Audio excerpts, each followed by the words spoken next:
auditeurs et téléspectateurs de la radio et télévision Tambara, vous pouvez désormais suivre votre chaîne de télévision préférée Tambara sur le satellite BadrSat 7, angle 26 degrés Est, fréquence 11010, polarisation verticale, symbole REC 27500.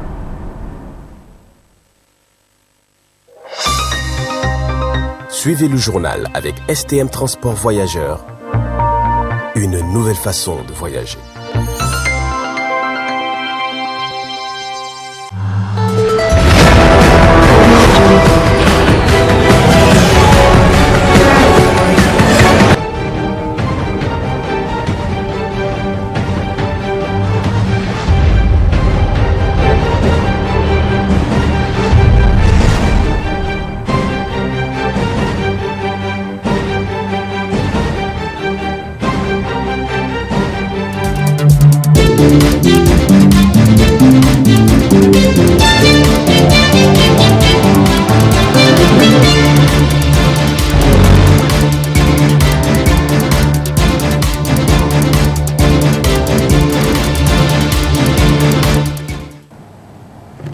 Monsieur, Adam, bonsoir et ravi de vous retrouver à cette édition du soir sur la télévision Tambara. 4 groupements de l'association islamique se sont regroupés ce jour 17 décembre 2022 relativement à une réflexion pour le développement et la paix du pays. Suivez plutôt cet extrait du secrétaire général de la haute représentation de l'association islamique. Alhamdulillah Rabbil Alamin, salatu wassalam ala Rasulillah. L'objectif de ce regroupement de ce soir, c'est une réflexion qui a amené 4 regroupements des associations islamiques, à savoir le REDA, qui est le Rassemblement des associations islamiques pour le développement et l'appel, la coordination des associations islamiques, le collectif des associations islamiques et la fédération, la FECAD. Ces 4 regroupements ont à leur sein en tout 76 associations. Alors ils ont jugé utile de travailler ensemble sous la coupe de ce qu'ils ont appelé la haute représentation des associations islamiques, dont je suis le secrétaire général. Alors l'objectif premier, d'abord, c'est l'unité. C'est une recommandation de Dieu, Allah subhanahu wa ta'ala, qui appelle les musulmans à être unis. Que nous soyons sous une seule et même tutelle et de ne pas se diviser. Donc c'est cette recommandation de Dieu qu'on vient de mettre en valeur. Et pour faire d'une pierre plusieurs coups, ces grandes associations ont demandé à chaque représentation de faire venir quelques oulémas de manière à ce qu'on fasse une descente de Coran. Et ils en ont fait jusqu'à 3 pour le pays. Donc leur regroupement va profiter à tout le monde et à tout le pays. On a pensé à nos fidèles musulmans. On a pensé à nos soldats, ceux qui sont morts et ceux qui sont vivants, qui sont encore sur le terrain, que Dieu les fortifie davantage, que Dieu leur donne la victoire et que notre pays soit protégé de tous les côtés, de part et d'autre, et de toutes les velléités des gens qui veulent nuire à notre pays. Donc voilà les 2 objectifs principaux pour lesquels les gens là se sont réunis. Et un troisième objectif, c'est nous sommes une communauté musulmane, un pays à 99% musulmans. Les musulmans attendent à chaque fois, quand il y a une situation dans le pays, ils aimeraient bien entendre qu'est-ce que l'islam dit. Et ces associations sont les représentations de l'islam ici au Niger. Donc c'est pourquoi cette coalition va permettre à chaque fois qu'il y a un problème, les associations vont se réunir, ils vont réfléchir et ils vont assortir une fatwa ou quelque chose qui va dans le sens pour éclairer davantage la population par rapport à la situation. Extrait de la déclaration de presse par le collectif des familles de Goudel et Yantala hier 16 décembre 2022 à la Samaria de Goudel. Mais le président de la République, chef de l'État, son Excellence Mohamed Bazoum, le Premier ministre, son Excellence M. Mamadou Oumoudou, le président de l'Assemblée nationale, son Excellence M. Seyni Oumarou, l'ensemble des membres du gouvernement et enfin la population nigérienne éprise de paix et de justice. Nous, population de Goudel et de Yantala, sollicitons l'implication des plus hautes autorités du pays dans la résolution du problème qui nous unit ce jour en ces lieux. Il s'agit de la confiscation des terrains et jardins coutumiers appartenant à des populations de Goudel et de Yantala, sises au bord du fleuve, derrière les ambassades des États-Unis et de la France. Cette confiscation au profit de deux individus, en l'occurrence Moussa Wazir et son beau-frère Al-Mustafa Tidjani, a été orchestrée en complice avec certains agents et responsables des services techniques du ministère de l'Urbanisme, à savoir le directeur général du domaine de l'État et du cadastre, Mato Haruna, qui ont induit le ministre de l'Urbanisme en erreur. Aussi, nous demandons à Monsieur le ministre, Monsieur Meizumbu Lawal Amadou, de bien vouloir faire suspendre les arrêtés attribuant nos propriétés à deux individus qui tentent de chasser violemment les populations de deux des plus anciens villages sur lesquels la ville de Niamey s'était bâtie, en abusant la gendarmerie et la police, en utilisant de faux prétextes et en se targuant de leurs relations au sein de la justice locale. Faute de quoi, le ministre sera tenu pour seul responsable de ce qui adviendra. Ces actions ont pour conséquence la dépossession inégale de plus d'une centaine de ménages propriétaires coutumiers de ces terrains, existant depuis la création des villages de Goudel et de Yantala au profit d'une seule famille. La destruction de plusieurs jardins agricoles et plusieurs arbres fruitiers appartenant aux populations de Goudel et de Yantala dans un pays fortement affecté par la crise alimentaire.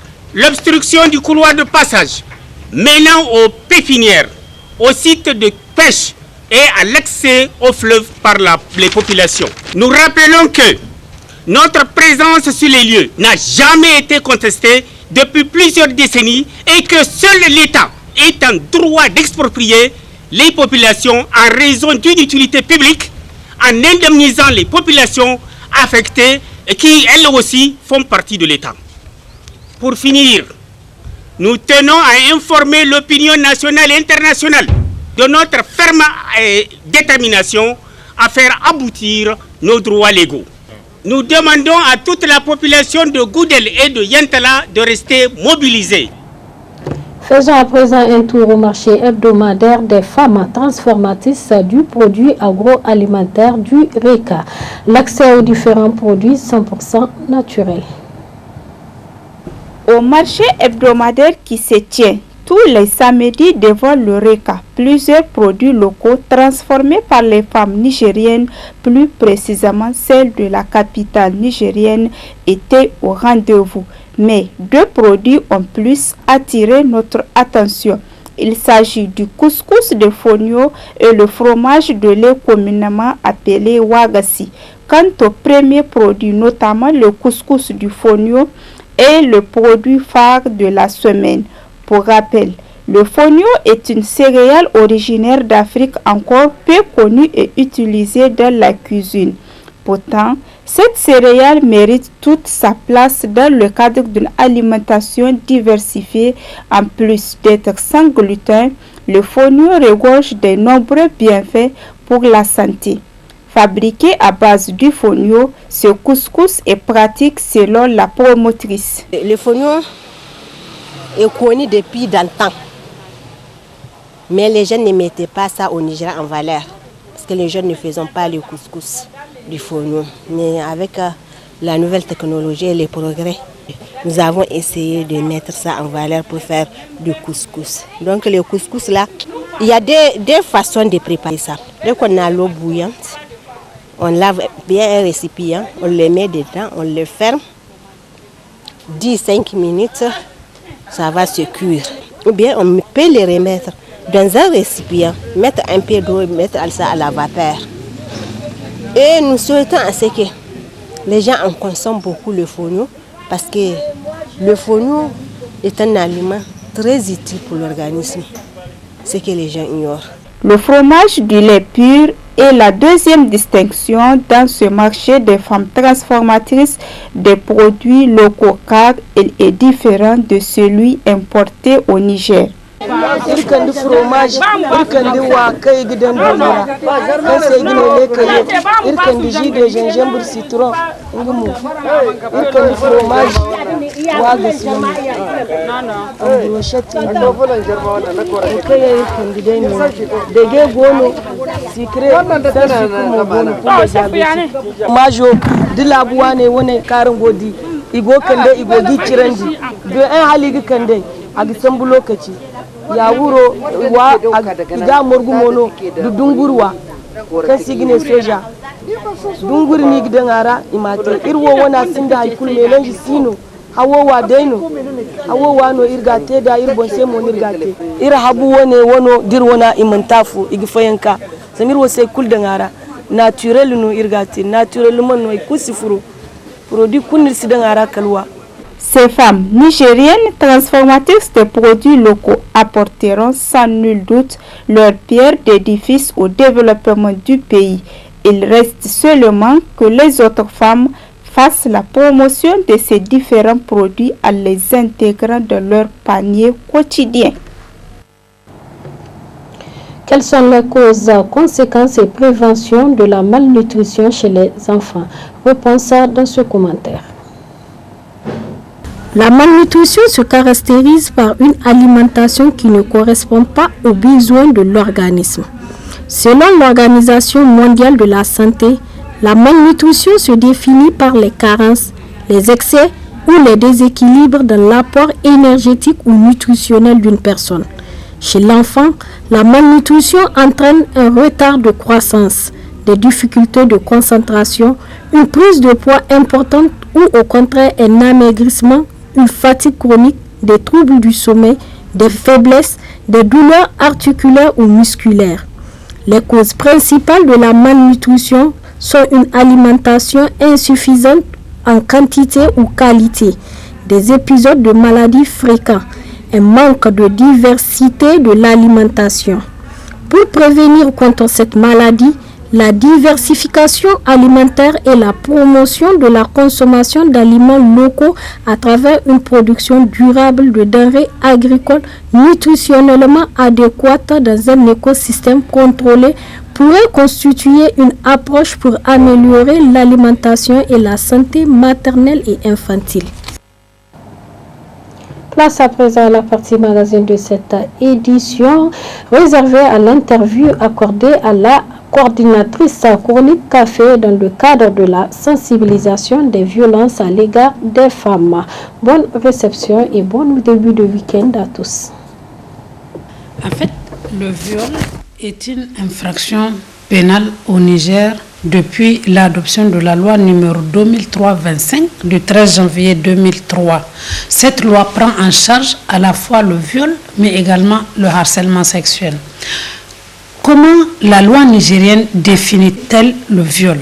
Au sens de l'article 283 de la loi numéro 2003-25 du 13 janvier 2003, intégrée dans le code pénal. En fait, la loi a été intégrée dans le code pénal et c'est l'article 283 du code pénal qui dispose que tout acte de pénétration sexuelle, de quelque nature qu'il soit, commis sur la personne d'autrui, par violence, contrainte, menace ou surprise est un viol. Qu'est-ce qu'il faut retenir de cette définition? D'abord, pour qu'on parle, on parle de tout acte de pénétration sexuelle. Donc pour parler de viol, c'est d'abord la pénétration sexuelle. Dans l'ancienne version de la loi, pour parler de viol, il faut uniquement une pénétration vaginale.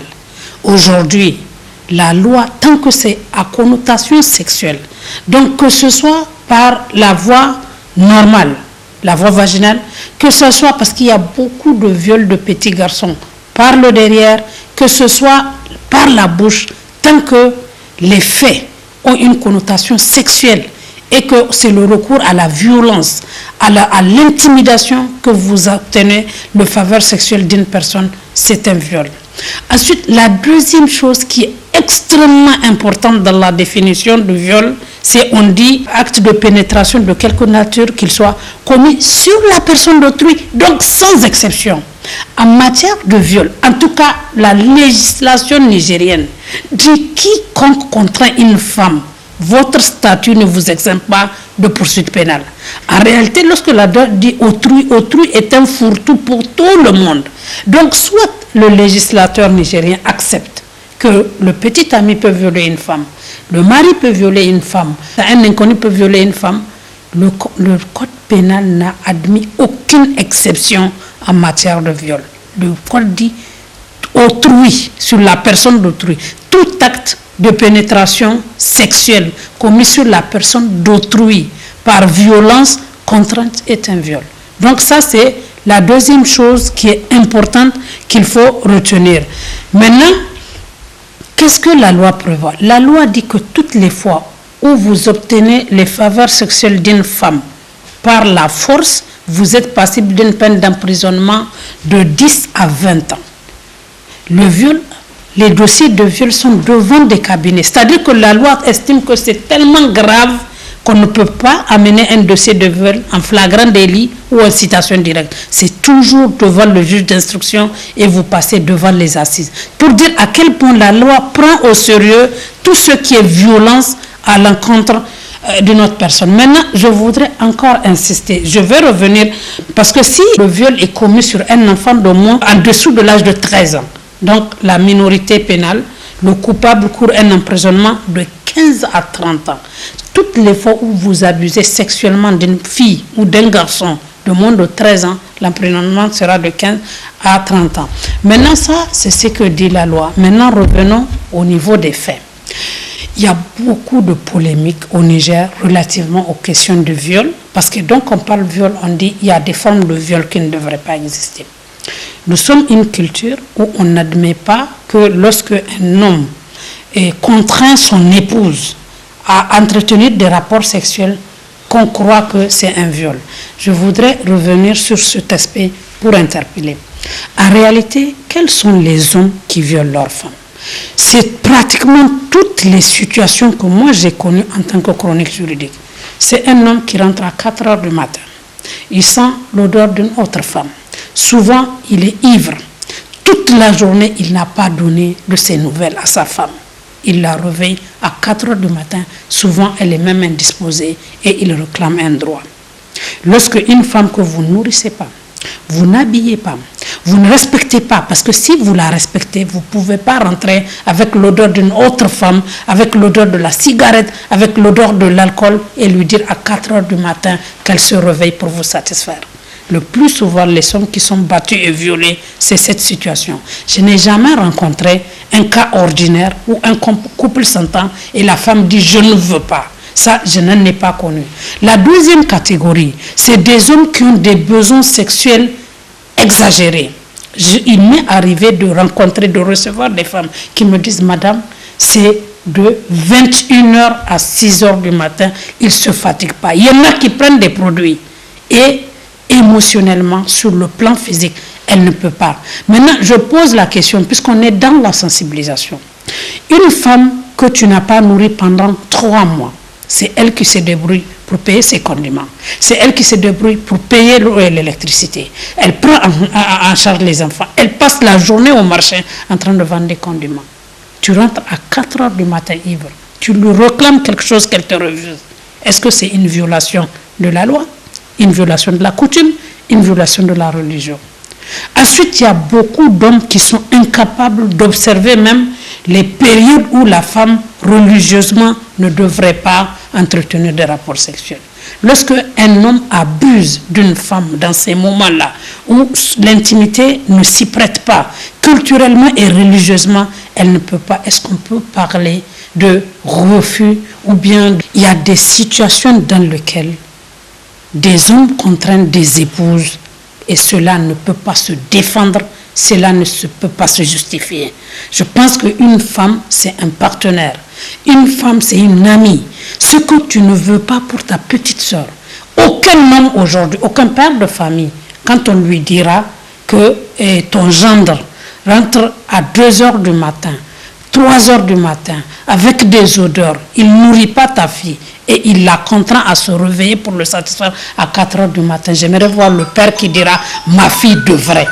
Donc, c'est aussi la réalité. Donc, le viol, très récemment, les gens pensent que lorsque une femme fait du commerce de sexe, donc la prostituée, lorsqu'elle la viole, ce n'est pas un viol. Si quiconque, même si elle est prostituée, elle a le choix, elle a la liberté de choisir son client.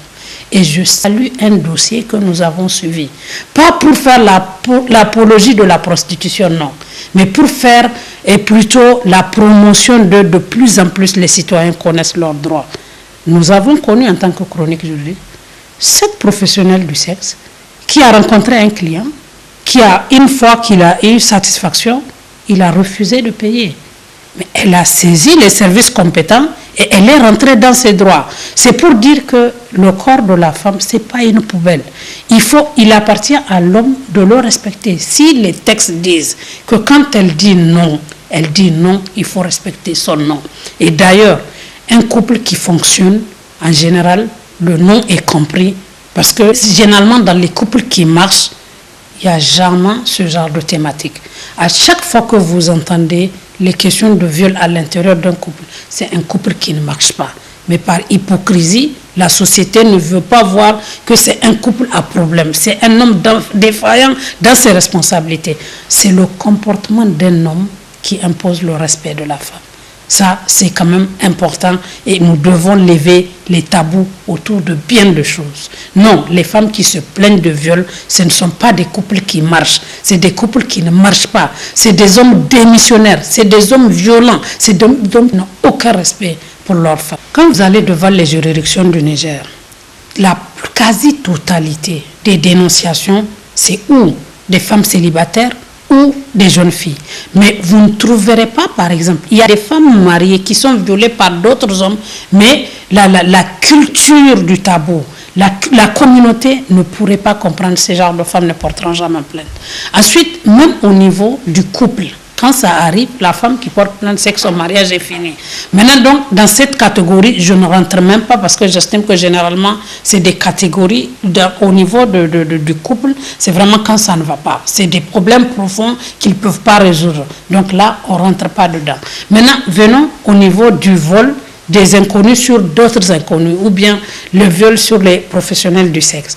Là aussi, très souvent, surtout dans les zones d'insécurité, il y a beaucoup de viols dans les zones d'insécurité, dans les zones de guerre. En général, la femme, quand elle est mariée, elle ne porte pas plainte. Que ce soit le voisin qui a abusé d'elle, que ce soit un inconnu pour son image, pour l'image de la famille, du mari, elle ne porte pas plainte. Quand les plaintes sont là, c'est surtout parce qu'on a peur des répercussions sur la fille. Aujourd'hui, la plupart des citoyens, quel citoyen? Ça se compte au nombre, au bout du doigt, qui entendra que cette fille, cette jeune femme de 20 ans, cette jeune femme de 18 ans a été victime de viol et qui accepte d'aller l'épouser. Donc, en réalité, c'est l'image, c'est la stigmatisation qui n'incite pas les victimes à porter plainte. Il est important de leur dire que c'est leur silence qui fait qu'il y a de plus en plus des cas non, et comme on avait reprimé. Parce que les questions de viol, tant que vous, en tant que victime, vous ne portez pas plainte, le procureur ne va pas s'auto-saisir.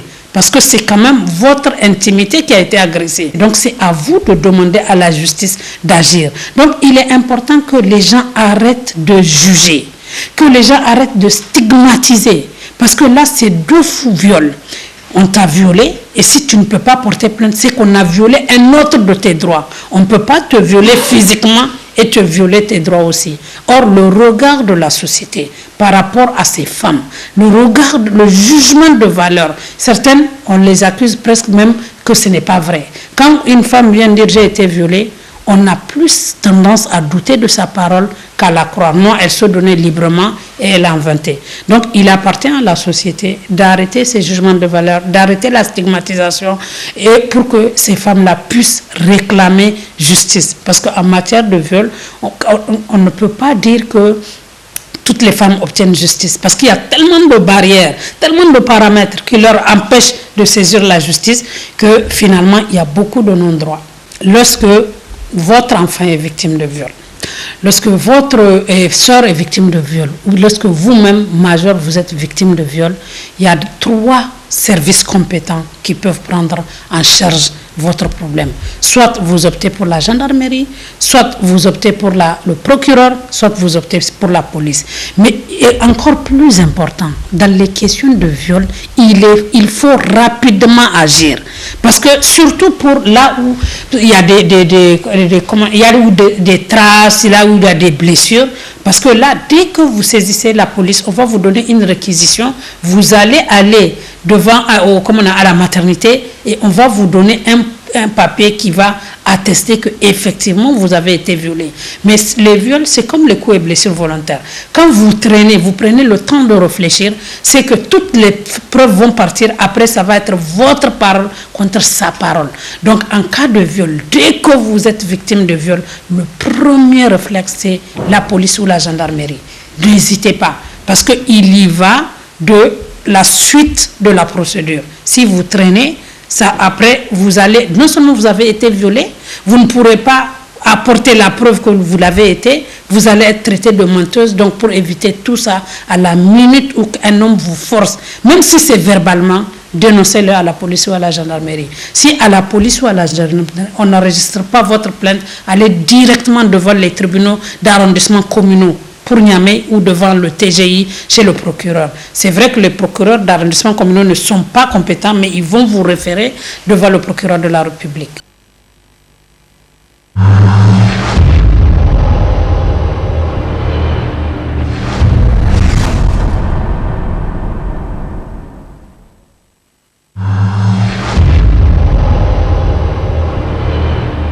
Chers auditeurs et téléspectateurs de la radio et télévision Tambara, vous pouvez désormais suivre votre chaîne de télévision préférée Tambara sur le satellite BadrSat 7, angle 26 degrés Est, fréquence 11010, polarisation verticale, symbole RED 27500.